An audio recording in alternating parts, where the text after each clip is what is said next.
পানী কিমান দিনৰ পৰা পানী আপোনালোকৰ ইয়াত অভাৱ চলি আছে? পানী বহুত দিনৰ পৰা চলি আছে, যিহেতু যোৱা বছৰ আমাৰ পানী নাই, কিন্তু যোৱা বছৰ বানপানীৰ পিছত আমাৰ কৃষি নষ্ট কৰিলে।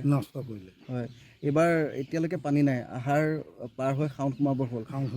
কি কৰিব, কেনেকুৱা মূৰে কপালে হাত দিছে আপোনালোকে? হয়, মূৰে কপালে হাত দিছে। কৃষকে চিন্তা মানে কি কৰিব কি নকৰিব তেনেকুৱা পৰ্যায় হৈ আছে। হয়, কিমান লোক কৃষিজীৱী ইয়াৰ? প্ৰায় 100% কৃষিজীৱী।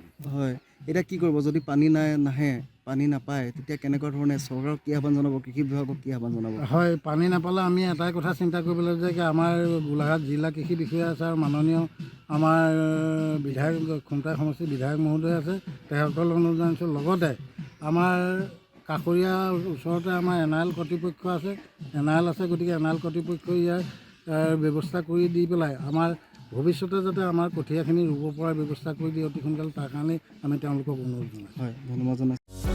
যিকোনো খবৰৰ বাবে যোগাযোগ কৰক আমাৰ এই নম্বৰত 9181 307 221।